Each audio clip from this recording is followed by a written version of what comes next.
당신은 드론이 풍선에 의해 들어올려지는 모습을 보고 있습니다. 그것은 완전히 꺼져 있습니다. 그것이 올라가기 시작합니다. 100m, 500m, 2008km까지 지상 위로 올라갑니다. 그리고 나서 조종사 없이 스스로 분리됩니다. 여기에는 처음에 눈치채지 않는 디테일이 있습니다. 이 드론은 배터리로 작동합니다. 그리고 배터리는 아직 사용되지 않았습니다. 1%도 사용되지 않았습니다. 바로 이것이 이 무기의 가장 위험한 점입니다. 배터리가 온전하면 모든 것이 달라지기 때문입니다. 이것은 작은 디테일처럼 보이지만 지금 이 순간 러시아에게 최악의 악몽 중 하나가 되고 있습니다. 하지만 결국 이렇게 단순한 물건이 어떻게 세계에서 가장 비싼 방공망에 망신을 주고 있는 걸까요? 이 풍선이 왜 러시아 장군들을 그렇게 두렵게 만드는지 이해하려면 우크라이나가 몇 달 동안 해결하려고 했던 문제를 이해해야 합니다. 최근 몇 주 동안 점령지에 주둔한 러시아군의 보급을 담당하는 도로들이 일종의 함정으로 변했습니다. 크림반도와 점령지를 러시아 본토와 연결하는 고속도로들은 죽음의 통로로 변했습니다. 연료를 실은 장갑 트럭들과 보급 차량들이 거의 마음껏 하나씩 차례로 파괴되고 있습니다. 우크라이나는 이 파괴지대를 더 깊숙한 곳까지 밀어놓고 싶어 합니다. 모스크바에 더 가까이, 러시아의 물류 중심부에 더 가까이. 하지만 한계가 있었고 그 한계에는 숫자가 있었습니다. 우크라이나가 이런 공격에 사용하는 드론들은 훌륭합니다. 정말 훌륭하죠. 하지만 모든 모터로 움직이는 드론에는 사거리 한계가 있고 이 드론들의 사거리는 약 150km 정도입니다. 이 반경 안에 있는 모든 곳이 러시아인들에게 위험지대가 되었고 그 밖은 안전한 곳이었습니다. 그리고 우크라이나는 이 단어를 지우기로 결심했습니다. 안전. 이 압박의 규모를 이해하려면 2026년 2월에서 4월 사이 젤렌스키 대통령이 우크라이나가 중거리 공격 횟수를 4배로 늘렸다고 발표했다는 점을 참고하면 됩니다. 네, 4배로 늘렸습니다. 3달 만에요. 하지만 아무리 양을 늘려도 그 150km라는 한계는 여전히 존재했습니다. 안타깝게도 드론의 엔진은 타협하지 않습니다. 그래서 우크라이나 엔지니어들이 스스로에게 던진 질문은 달라졌습니다. 더 강력한 드론을 만드는 것이 아니라 훨씬 더 영리한 방법이었습니다. 만약 드론의 엔진을 켜기 전에 목표물에 훨씬 더 가까이 드론을 옮길 수 있다면 어떨까요? 그리고 바로 여기서 이 이야기가 정말 흥미로워지기 시작합니다. 왜냐하면 그들이 찾은 해답은 최첨단 연구실에서 나온 것이 아니었기 때문입니다. 그 해답은 군대가 이미 다른 용도로 사용하고 있던 기술에서 나왔습니다. 이런 반전이야말로 이 채널이 정말 좋아하는 주제입니다. 그래서 전쟁을 깊이 있게 분석하는 것이 당신을 여기로 이끌었다면 구독하세요. 왜냐하면 지금부터 설명할 내용이 모든 것을 밝혀줄 테니까요. 그 전에 이 모든 것의 중심에 있는 무기와 그 뒤에 있는 사람의 놀라운 이름을 알아야 합니다. 드론의 이름은 호넷입니다. 이 드론은 고정익 경량 항공기로 내장된 인공지능을 탑재하고 있습니다. 이 부분이 매우 중요한데 인공지능 덕분에 드론이 스스로 목표를 찾아 공격할 수 있기 때문입니다. 러시아군이 조종 신호를 차단하려고 해도 마찬가지입니다. 전자교란이 가득한 전장에서 이것은 거의 불공평한 이점입니다. 하지만 여기 중요한 점이 있습니다. 호넷에 대해 거의 아무도 모르는 사실입니다. 호넷은 전통적인 국영 방위업체 제품이 아닙니다. 호넷은 여러분이 전혀 다른 분야에서 들어봤을 법한 인물이 설립하고 자금을 댄 회사에서 개발되었습니다. 에릭 슈미트, 구글의 전 최고 경영자입니다. 네, 지구상에서 가장 큰 검색 엔진을 만든 데 일조한 그 남자가 이제는 인공지능 전투 드론에 자금을 대고 있습니다. 그것도 아주 대놓고 말이죠. 2025년 7월 이 드론을 우크라이나에 제공하는 계약이 젤렌스키 대통령이 직접 참석한 자리에서 체결됐습니다. 공식적으로 밝힌 목표는 수십만 대의 드론을 생산하는 것이었고 2026년에는 그 규모를 더욱 확대할 예정이었습니다. 호넷 드론은 그 가치를 매우 빠르게 입증해서 미국 육군조차도 이 드론으로 훈련을 시작했습니다. 리투아니아, 폴란드, 아프리카, 독일에서 훈련이 있었습니다. 즉 이건 실험용 프로토타입이 아닙니다. 이건 이미 테스트를 마친 무기이고 대량 생산되고 있으며 실리콘밸리의 자금 지원을 받고 있습니다. 하지만 세계 최고의 무기와 세계 최고의 인공지능이라 해도 여전히 그 한계에 부딪혔습니다. 150km입니다. 이 한계를 돌파할 해결책은 드론이 아니었습니다. 그 해결책은 러시아조차도 몰랐던 사각지대에 있었습니다. 이 사각지대를 이해하려면 러시아의 방공 시스템이 어떻게 작동하는지 알아야 합니다. 그리고 그것은 고도별로 계층적으로 구성되어 작동합니다. 저 아래 지면 가까이에 대략 1.5km 높이까지 기관총과 자동포, 낮게 나는 것들이 효과적이죠. 조금 더 높이 약 3km까지도요. 요격 드론입니다. 드론포에게 점점 더 활용되고 있습니다. 그리고 그 위에는요. 거기서는 상황이 달라집니다. 3km 이상에서는 러시아가 사실상 선택할 수 있는 옵션이 거의 하나뿐입니다. 지대공 미사일입니다. 엄청나게 비쌉니다. 판치르, 토르, S-300, 그리고 유명한 S-400 같은 시스템에서 발사됩니다.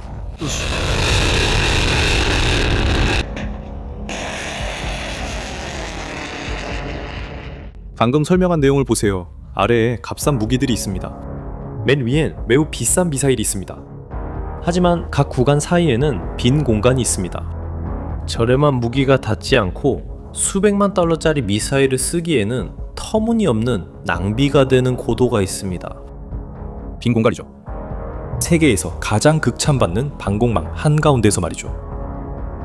그리고 당연히 드는 질문은 도대체 어떤 것이 이 빈 공간을 아무 경보도 울리지 않고 날아다닐 수 있느냐는 거죠. 그 답은 여러분이 맨 처음에 봤던 바로 그것입니다. 풍선입니다. 고도 8,000m에서 드론을 실은 풍선은 거의 보이지 않는 흔적만 남깁니다. 호넷은 엔진이 꺼진 상태에서도 레이더에 거의 잡히지 않고 열도 거의 발생시키지 않습니다. 그럼 풍선은 어떨까요? 풍선도 마찬가지로 눈에 잘 띄지 않죠. 어쩌면 더 그럴 수도 있습니다. 풍선은 조용히 떠올라 구름을 통과하고 미리 설정된 고도에 도달하면 드론을 혼자서 떨어뜨립니다. 고도에 따라 지도의 경계선을 넘을 때 또는 단순히 타이머에 의해 아무런 조작자가 버튼을 누르지 않아도 그렇게 할 수 있습니다. 그리고 나서 호넷은 당신이 본 그대로의 행동을 합니다. 혼자서 자세를 안정시키고 배터리를 소모하지 않고 활공을 시작합니다. 마침내 목표 근처에서 모터를 켤 때 거의 배터리가 그대로 남아 있습니다. 처음에 말씀드린 디테일, 배터리가 온전하다는 점 기억하시죠? 이것이 드론 비행 거리를 2배 이상 늘려주는 이유입니다. 게다가 러시아에는 거의 코미디 같은 보너스도 있습니다. 이런 풍선을 격추시키는 건 결코 쉽지 않습니다. 이건 핀으로 터뜨릴 수 있는 파티 풍선이 아니거든요. 예를 들어 1991년에 캐나다가 기상관측용 풍선을 향해 약 1000발을 쏘았지만 그 풍선은 떨어지지 않았습니다. 8000m 상공에서는 풍선에 구멍이 나도 가스가 천천히 빠져 며칠 후에야 내려올 수 있습니다. 드론이 이미 임무를 끝내고도 남을 만큼 충분한 시간입니다. 하지만 러시아는 비장의 카드를 남겼습니다. 러시아는 이미 그 고도에 도달 가능한 미사일을 보유하고 있습니다. 발사만 하면 됐습니다. 그리고 바로 그 지점에서 문제가 발생했습니다. 모스크바에 있는 누구도 해결할 수 없는 문제였습니다. 러시아가 그 풍선을 탐지했다고 가정해 봅시다. 그리고 조준에 성공합니다. 그리고 그 풍선을 격추시키기 위해 미사일을 발사합니다. 기술적으로는 가능합니다. 하지만 실제로는 재정적 재앙입니다. 이제 영상 시작부터 숨겨온 숫자가 드디어 공개되기 때문입니다. S-400 같은 시스템의 미사일은 한 발 발사하는데 수십만 달러에서 수백만 달러까지 듭니다. 반면에 풍선과 드론 그리고 가스를 모두 합쳐도 전체 비용은 8천에서 2만 달러 정도밖에 들지 않습니다. 이제 반대편과 비교해보세요. 이 모든 걸 격추시키려고 해도 성공을 장담할 수 없는데 러시아는 저택 한 채 값에 해당하는 미사일을 써야 합니다. 아니면 여러 발을 써야 할 수도 있죠. 이걸 수십 번, 수백 번의 공격에 곱해보세요. 그러면 왜 이게 지속 불가능한지 이해가 될 겁니다. 그리고 또 있습니다. 러시아의 미사일 재고는 무한하지 않습니다. 또한 소모의 징후도 뚜렷합니다. 공개된 자료에 따르면 러시아는 전쟁 동안 이미 S-400 방공포대 40기 이상을 잃었습니다. 그리고 그게 전부가 아닙니다. 모스크바는 터키에 판매했던 시스템을 다시 사들이려고 했고 이미 인도와 계약된 인도분에 인도도 연기했습니다. 일부 공격에서는 수출용 표식이 있는 미사일까지 등장했습니다. 즉, 러시아에서 사용할 용도가 아니었던 미사일까지 사용된 것입니다. 이러한 신호들 각각만으로도 이미 많은 것을 말해줍니다. 이 신호들이 합쳐지면 러시아의 비축량이 실제로 압박을 받고 있다는 것을 보여줍니다. 지금까지 제가 말한 모든 것을 한데 모아보세요. 우리는 중고차값밖에 안 드는 공격이 있습니다. 한 번 쏘는데 수백만이 드는 방어에 맞섭니다. 그리고 그 방어는 점점 바닥나고 있는 재고에 의존하고 있습니다. 그래서 우리는 세계에서 가장 비싼 방어 체계도 이에 대한 해답이 없다고 말하는 겁니다. 그들이 기술이 없어서가 아닙니다. 그 이유는 계산이 맞지 않기 때문입니다. 수학적으로 우크라이나가 유리합니다. 이제 처음 해봤던 그 하나의 풍선을 1000개로 곱해보세요.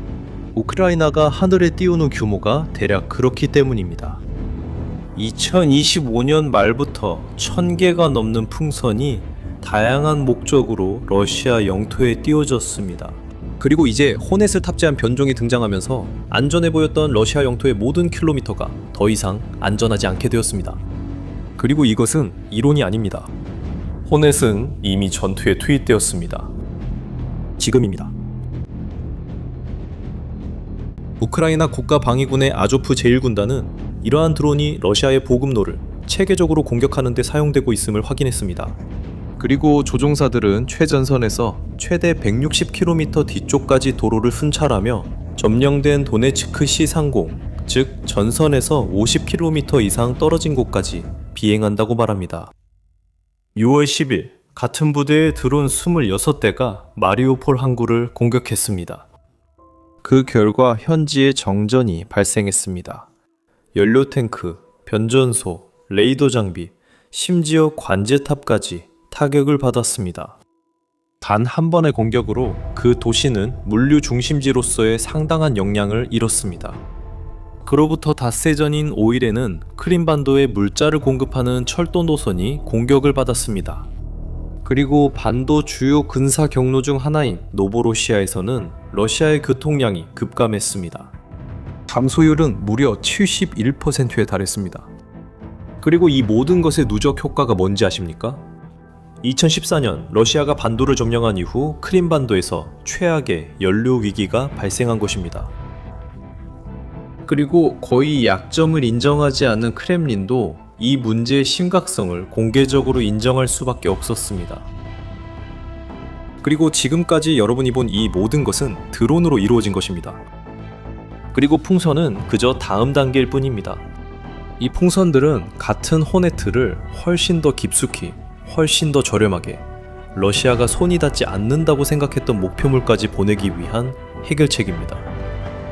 이 이야기는 아직 끝나려면 멀었다는 걸 말씀드려야겠습니다. 우크라이나가 생산을 확대하고 기술을 다듬어 갈수록 앞으로 몇 달 동안 이런 발사 풍선들이 점점 더 자주 전투에 투입되는 모습을 보게 될 가능성이 높습니다. 이 상황이 어떻게 전개되는지 계속 지켜보고 싶으시다면 채널을 구독해주세요. 이곳에서 우리는 어떤 군사 매뉴얼보다도 더 빠르게 변화하는 이 전쟁의 모든 장면을 다룰 예정입니다. 하지만 어쩌면 이 영상에서 가장 중요한 교훈은 우크라이나나 러시아에 관한 것이 아닐 수도 있습니다. 이건 하나의 환상에 관한 이야기입니다. 더 많이 쓴다고 더 큰 보호를 받는다는 건 환상입니다. 러시아는 수십 년 동안 수십억을 들여 하늘에 벽을 쌓아 올렸습니다. 그리고 우크라이나는 뒷문을 찾아냈습니다. 이제 여러분의 생각이 궁금합니다. 이런 비대칭적인 상황에서 한 나라가 거대한 방위 시스템에 수십억을 투자하는 것이 여전히 의미가 있을까요? 아니면 전쟁의 미래는 더 저렴하고 더 단순하며 더 창의적인 방법을 아는 사람들에게 달려있는 걸까요? 여러분의 의견을 아래에 남겨주세요. 저는 모든 댓글을 읽습니다. 다음 영상에서 만나요.